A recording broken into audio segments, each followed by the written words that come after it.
Hi YouTube, I missed your face so much. Before we get into it, don't forget to like, comment, and subscribe. It helps so much. I just wanted to say thank you so much for tuning in for another week. It means a lot to me, so let's get into the episode. Okay, a couple of things to address from the onset. I had no idea until I looked on YouTube. By the way, you can watch all episodes on YouTube here. Oh, guess who's coming in? That the episode hadn't actually been uploaded. So I'm so sorry about that. Because of the subject matter of what I was talking about, it actually got flagged by Spotify, so I had to make some content changes. Will not happen again going forward. I wanted to rant about something that I know I've kind of touched on in the past, but just not from this particular angle. And I actually took some notes. Like woke up from a dream this morning and I was like, no, I have to talk about this. But first, how is everyone doing? Like, I don't know. I just feel like things have been, maybe it's like the fog. Right. In my opinion, August is where we separate the weak from the strong, because people will insist that once like August 30th or 31st rolls around, it's all over. Like summer is done, it's fall, it's spooky season. Fall doesn't end until September 20th, September 21st. Do I know the exact date for these things? No. Should I? Potentially, yes. That is neither here nor there. The reality is I don't know, there's something quite, I think you're kind of dumb if like August ends and you think it's automatically spooky season. Like I just always think about someone sweating to death in a flannel in an apple picking orchard, and it's like, yeah, this was not the place to wear like knee-high boots, baby. I don't know, but speaking of things that happen on social media, just to really get into it, I have been endlessly fascinated by this idea of like people lamenting over not growing up attractive or being like, oh my goodness, thank God I had a glow up. And then they're talking in reference to like their prepubescent self. And it's bothered me for years, but I haven't really had the ability to articulate like why it bothers me so much. I've just been fascinated by it. It comes, like it presents itself in a myriad of ways, which is also apparently one of my favorite words I've learned from like listening to this podcast, but it presents itself in so many different ways. You know, it's trends where it's like, yes, I had my glow up, and then it's a picture of an 8-year-old, and then it's a picture of a fully grown adult who's like wearing makeup and fashionable clothes. And I don't know, I think it's connected to this deeper anxiety of how short we find the youthful period is, like the youthful period in time to be. But we'll come back to that, because we first have to go over, and again, I'm just looking at like okay, I wrote this down at like 4 a.m. this morning, so this is not me reading off, why is the flashlight on? Me reading off of a script. This is pig English. Anyway, the point is, I just want to get into the fact that like people will compare themselves to their middle school self, and then they'll be like, oh, I wasn't attractive. And it's like, were you supposed to meet the adult beauty standard of like sexual desirability as a child? Like, I don't understand what you want me to look like and be like, oh yeah, you were a really hot 12-year-old. And then I know that people will talk about like, well, when I was a kid, you know, I wasn't found attractive by other kids. And be it for me to say that like I'm obviously coming from a place of, I don't know that I enjoyed every aspect of my childhood, and I don't know that I would say I had the best one, unfortunately. So maybe it's just my reluctance to not want to be stuck in that period. Like I really hate the idea that like everything you do in childhood is sort of a precursor, not a precursor because obviously it is, like the time periods. How do I articulate this? All right, let me start over. Is giving very season 1 vibes. I hate the idea that you can't grow or expand beyond your childhood. It's something that I just have a personal beef with, because I personally hate the idea of being stuck there or in that period of like non-growth. And I enjoy adulthood much more than I ever enjoyed my childhood. I know it's not an unpopular opinion, but like I really resented the lack of autonomy that I had as a child. And I know that obviously children, for their own safety, can't be given certain amounts of autonomy. Like obviously I need to be told when to brush my teeth, and you know, no child is going to pick going to bed early over like eating piles and piles of candy and all of those disciplines. But I just, even as a child, I was acutely aware of the fact that I was being treated poorly simply because adults could get away with it because I was so young. Like I distinctly remember each and every teacher who took the opportunity to be mean to their students for no other reason than they knew they could kind of get away with it. Part of why I'm passionate about being kind to children and not treating children as second-class citizens and children having rights is because I can still remember how powerless I felt. Like I remember I had a teacher and her name was Miss Coughlin, and she was an evil bitch to our middle school science classes. Like she was so cruel. I remember there was a girl in my class who had struggled with mental health issues since we were young. Like it would just manifest in anger issues and outbursts. And she would taunt this girl until this girl had a reaction. I remember this girl and I had a contentious relationship. We weren't even friends. But to the point where like she was just taunting this girl, and then other adults would come in the classroom and she would act like she didn't know what she was doing. And I think I've told this story before, but like this is the teacher who called me an asshole, and then my dad came in and like cussed her out in front of the whole classroom. Why did you call me an asshole? Because she assigned me to a group project with 2 kids, and she was like, oh, because you know you get your homework done and they don't get their homework done. And I said, that's your job as a teacher to make sure they get their homework done. Like you're putting this pressure on me and I'm doing all the work for the group project, and like frankly I don't want to be doing it. Like isn't that your job to sort of manage the students who don't know how to manage their work? I think that was the exact question that I have. Apparently that is the wrong thing to ask an adult. All of this to say that obviously I have complicated feelings about just my childhood, but the period of childhood in general. And so I don't really resonate with people who, one, see it as the idyllic time in their lives, but also see it as like who they are and what they can be interested in cannot go past who they were as 10.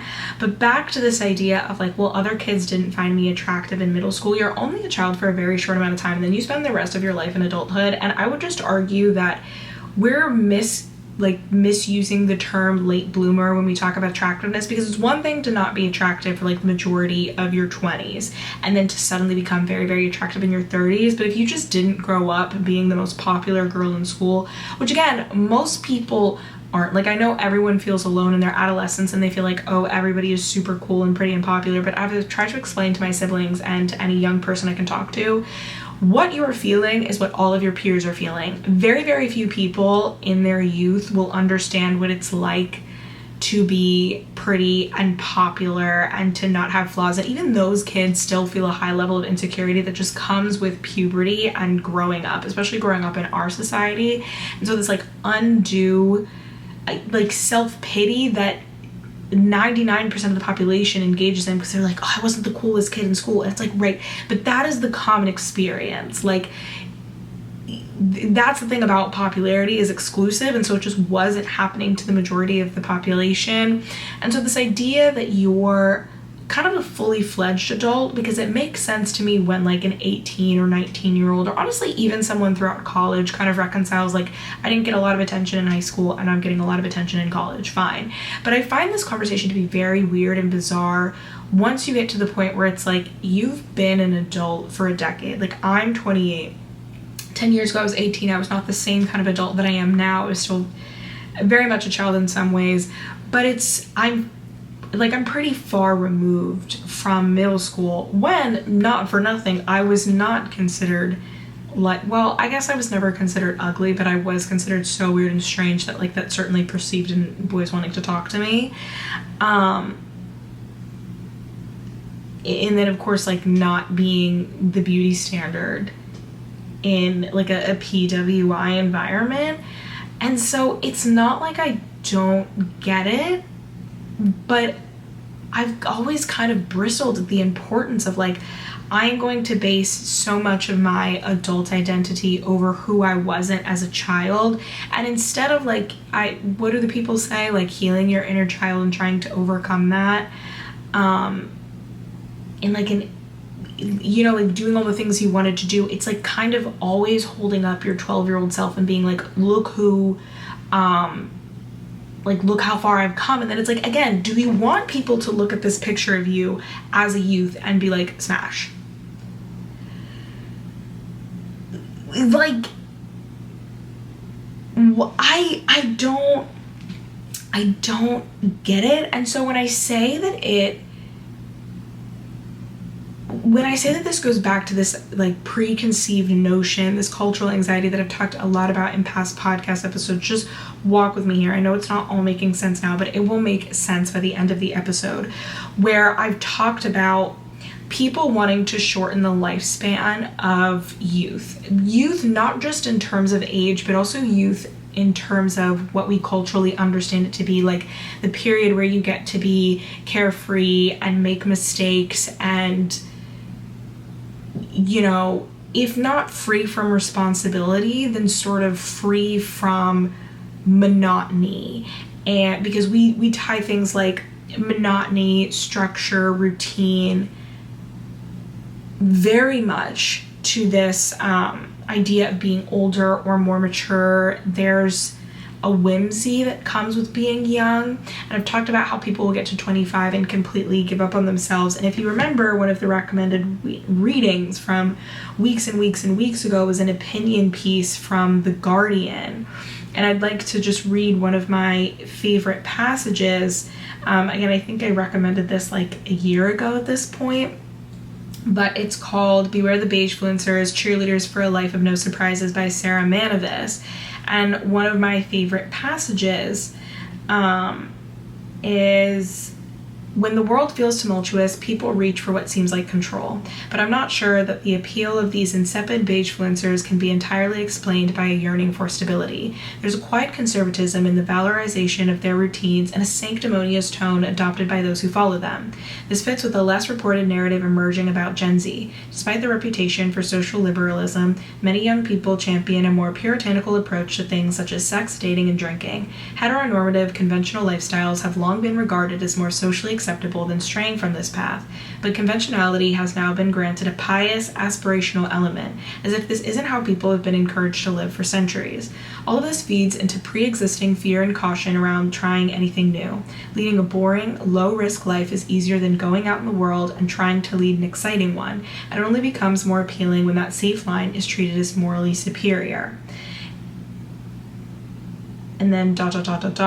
Quote, this banal, lobotomized vision of life contains a false promise that if we subscribe to its version of monotony, this will somehow bring us deep satisfaction. But the idea of what our world could be should only be expanding, not being whittled down to fit the narrow messages of mass culture.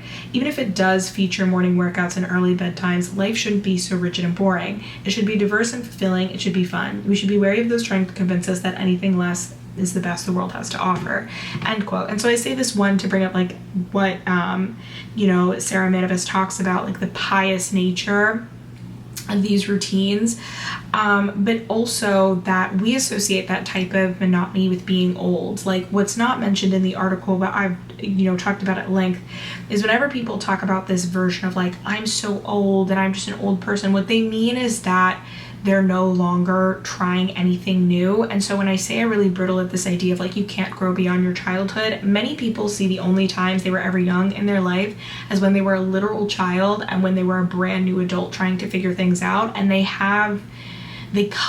start old at 25. And so it's not just the fact that they see themselves as old, right?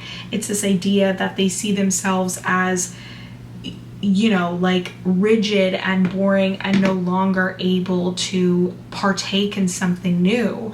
And so when you know that your concept of youth is very short, then there is an overimportance placed in childhood, right? And this is not, I think, a new phenomenon. This is something that, again, I've been struggling, well, I guess it hasn't been something I've been struggling to articulate for the past couple of years. It's something that I even remember bothering me as a kid, like the overimportance of who you were in high school, that being determinative of who you are as an adult. And maybe this is just the same laments of every person who comes from a small town and goes to a big city and realizes that like no one gives a fuck, but then you can't, like, it gets harder to connect with your hometown friends because it's stagnant, right? Especially coming from a city like Pittsburgh where people are proud of that stagnation. Like, people are proud to do things the exact same way that their grandparents did something, adverse to change, adverse to growth. And this idea that, like, you're really settled, like, oh my god, I'm a maid where I'm from, and so, old maid where I'm from, and so again, like, who you were as a kid really becomes a defining feature of what you can do, which, again, just to go back to my rant, and this is more outside of the personal, childhood is arguably the most limited time in a human being's life. Like, your tastes, preferences, everything is really just informed by how limited the world is to you. You can expose a kid to all you want, but it truly takes more of a mature mind to be able to understand and appreciate that. Even if I ever changed my mind about kids, I would try to expose them to as much of the world as possible through like art and other cultural ventures. So it's so, like, every part of your existence is so regimented and controlled, right? And your world is really limited to what you've been exposed to, and you don't really have the skills or the depths to well, I guess you do have the skills and the depth to engage in meaningful exploration.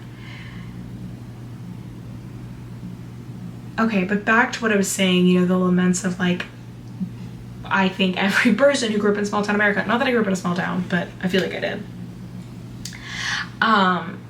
And so I think it becomes a very big deal for people to talk about not growing up attractive, not to engage in any meaningful discussion about the long-term wounds, about not having the chance to develop confidence or, dating skills, which I think I addressed on some of my April You're a Fool episodes. And I was talking to, or giving advice to people in their early 20s who are like, I haven't dated this far. And I'm like, listen, like, you seem old in comparison to the fact that you are not a child anymore, but you are still quite young, and you still have the rest of your life to build up, like, a repertoire of good pickup lines and how to be flirtatious and how to date and to get a boyfriend or a girlfriend or a they friend should you choose.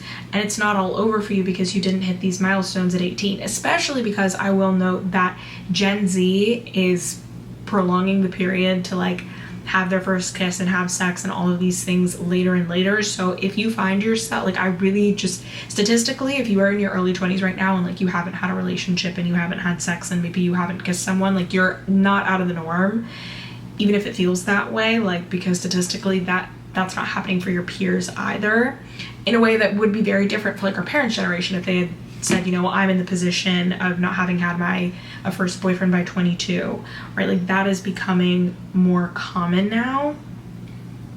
And with this idea that you're old is this idea that, like, you stop developing, you stop exploring. I'm rambling, okay? But just bear with me, because I'm getting somewhere, but I have to just get this all off of my chest.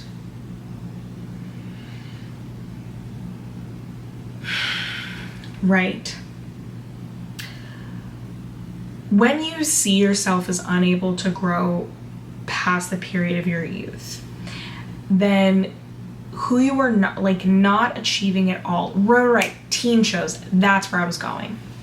I lost the thread earlier. I found it again. Something that frustrated me as a kid was, again, the over importance of high school. Fun fact, one of the reasons why they continue to make shows about high school and not about older people is because high school is really the last point of commonality for everyone in society. You know, the paths that we pursue, higher education, like class really separates the choices that you make after that government mandated period of like everyone has to be educated K through 8, or I'm sorry, K through you know, the end of high school. And so the reason why they focus on teen shows in particular is because it's the most relatable, because making a show about college is not going to be relatable for everyone, especially when you consider like the differences in college experiences. It's why, I mean, networks still make them, but it's why networks would rather like greenlight a project about relatability than like, oh, you know, I'm a so-and-so person living in the big city, because that's so great for people in cities, but then, you know, people in rural America feel like not a level of relatability. Again, not saying that those projects don't get made or that they're not valuable, but just fun fact, like high school really is one of the last things that we have in common. I think it's also annoyed me because this is the part that I've been struggling to get to for the past 20 minutes. It completely disregards how important adult experiences are too. Like when I made that point that we're talking about late bloomers too early, if you've been, like maybe you weren't a pretty child, but if you've been considered attractive since, you know, you left for college and you're still considered an attractive person now, what does it mean culturally that you still get to hold on to this period in your formative years when you weren't attractive, and sort of all the data from your adult years doesn't pale in comparison to like, well, I didn't make it at this very young age, you know? And again, it's never discussed in terms of like I think the real wounds that could present from that experience, but more so this feeling of like, I can never get that back. And it's like, listen, maybe you'll never be the first person in your middle school to get boobs, but you can be the hottest person in this bar.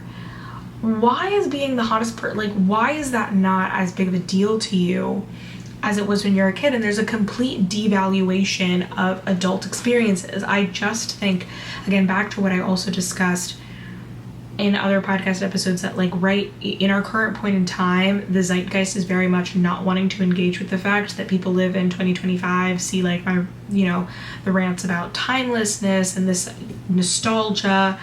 And I think that's actually a common cultural behavior. And I think people do not want to cement themselves in the adulthood that they live in. Like this overimportance of youth means that people kind of disregard their everyday lived experience in favor of either wrapping themselves in nostalgia and remembering what it was like to be prom queen, or kicking themselves forever that they weren't, and not wanting to take into account that like you could be a very cool, popular adult in your city now. But what you seem to do as an adult doesn't matter that much. And I also think this manifests in how we approach kids' activities. It's seen as weird as an adult to, like, I took a pottery class. I've been doing pottery classes for the past like 9 weeks now. It just ended. I'm so sad. I loved it so much, and it's definitely something that I want to continue for a long time. In part because I remember how much I loved doing it as a kid, and I was so surprised to find that I loved it more as an adult, and I'm better at it as an adult. I have more patience than I did as a child when I was like bouncing off the walls, and I'm fortunate enough to like, you know, have the money to be able to, I want to see this through, and I want to take more classes, and I want to get like studio time, and I want to continue to make. Have I made great projects? Well, no, but I have made something with my hands that made me really happy. And it's considered quite childish to pursue the things in adulthood that's just normal and expected out of a child. Like, people kind of side-eye you for joining an adult sports league, or taking art classes or dance classes, but we expect that type of enrichment from children, right? It's important for their development. But people don't think that you develop as an adult. Like, people kind of give up on themselves, resigning their identity to like what they were limited to liking as a child.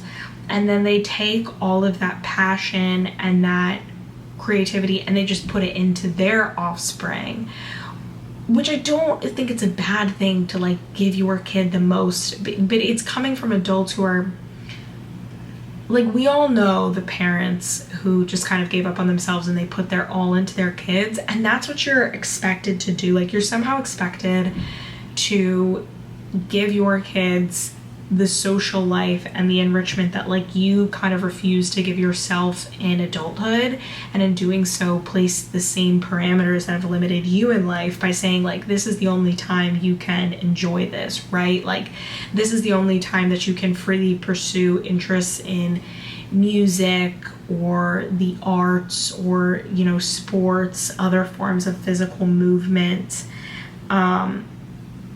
you know, intellectual pursuits, clubs, hobbies. Like, it is interesting to me, and I think it's a very suburban form of parenting, how much you are expected to just only exist as a, like, sort of as a husk, to enrich your child while needing no enrichment yourself, right? And I hate this idea that we're not expected to grow. Like, I don't know. I'm not resentful of getting older, but one of the worst parts of getting older, and I don't think that I'm old, is sort of being confronted by my peers' attitudes about like what it means to not be as young as I could ever possibly be. You know what I mean? Like, I think about almost sort of a phantom toll booth sort of thing, where like because I'm not 23, I'm not supposed to look with wide-eyed wonder at the world. And to be fair, I have like cut a lot of people off in my life who still think like that just fucking sucked to hang out with them anyway. Oh, that was, could have said that nicer. I think some of them listen to this. But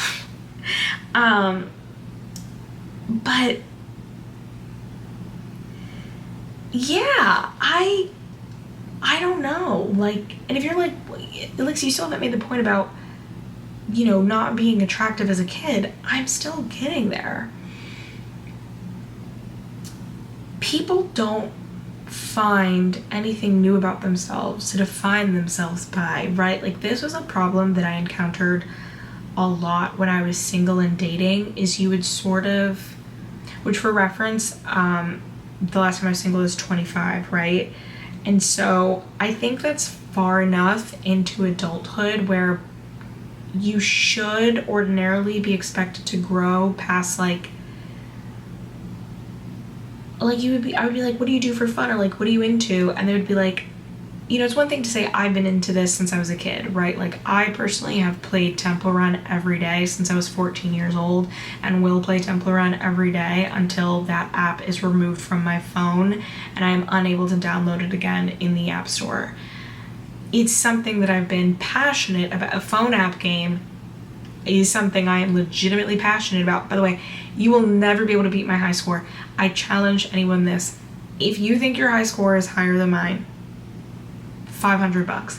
I make that promise now. Well, this offer expires in 2026. This is a facetious offer, but you might think, oh, my score is higher than Alexia's. It is not. When I say that I got so stupid good at that game, I can't even log into the game center. Like, I have to delete the app, delete the data, and then re-download it as a new user, because it just, like, at this point it's only me versus me versus me. Also, according to the game center data, what?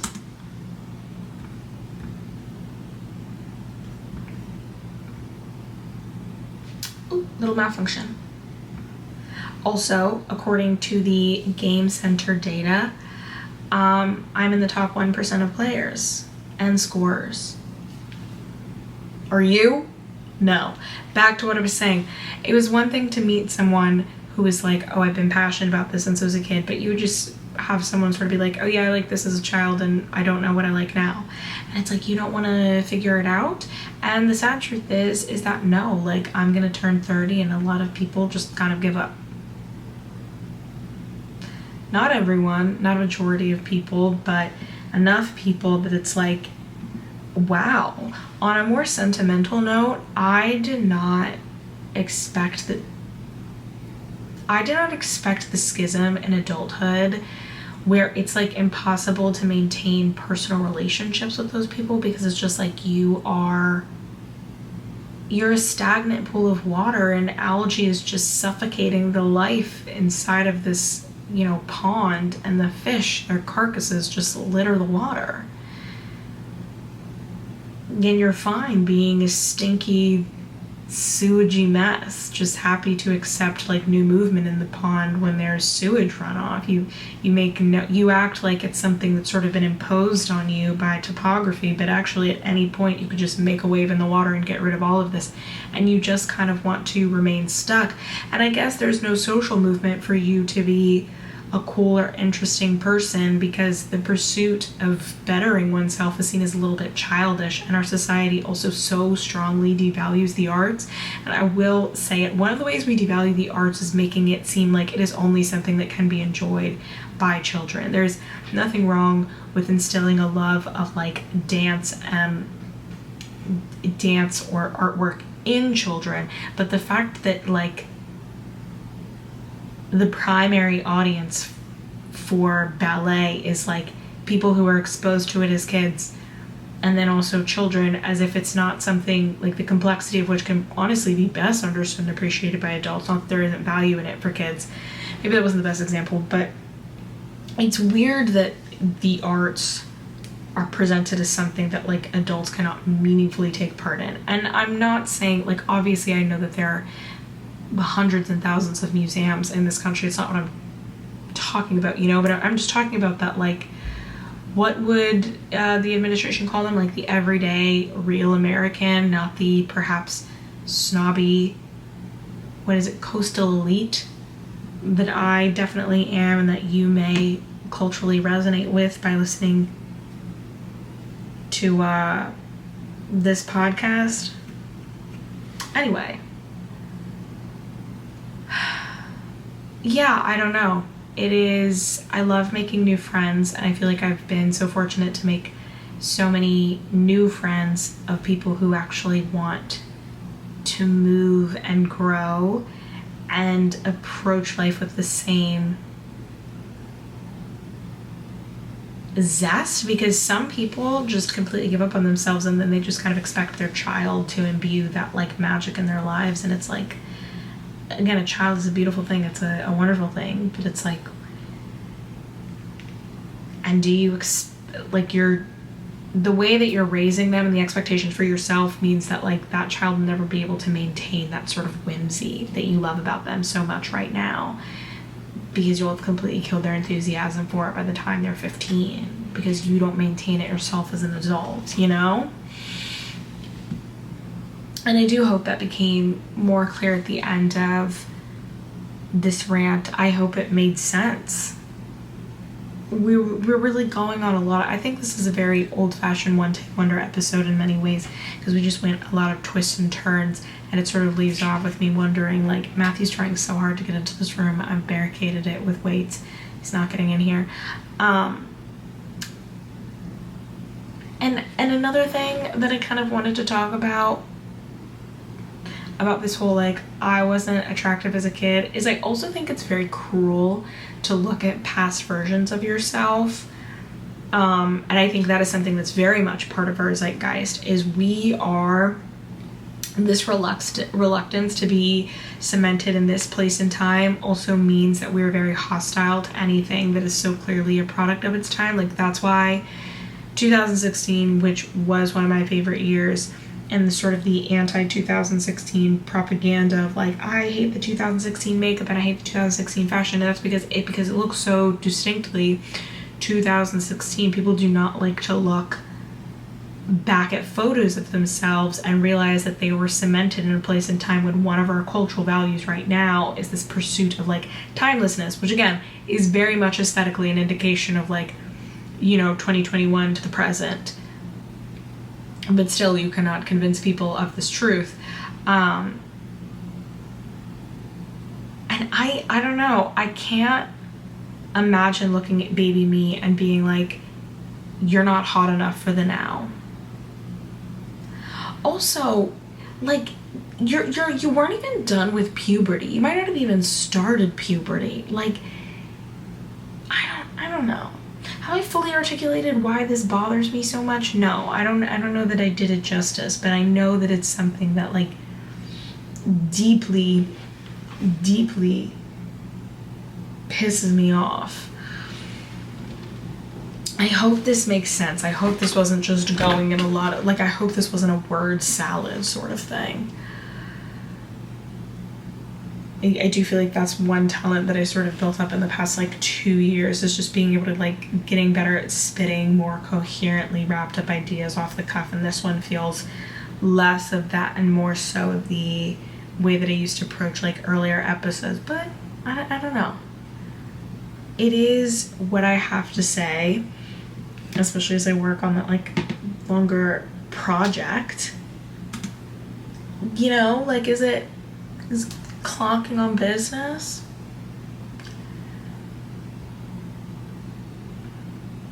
Anyway, I don't know.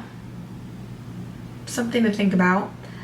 I hope you enjoyed this week's episode. If you are listening on Spotify or Apple Podcasts and you want to head over to YouTube and make sure that you're subscribed, I'm so close to 4,000 subscribers. I would really appreciate it. I appreciate all your love and support, and I will see you next week. Stay tuned for something special. Love you. Bye. Have a good night. Thank you.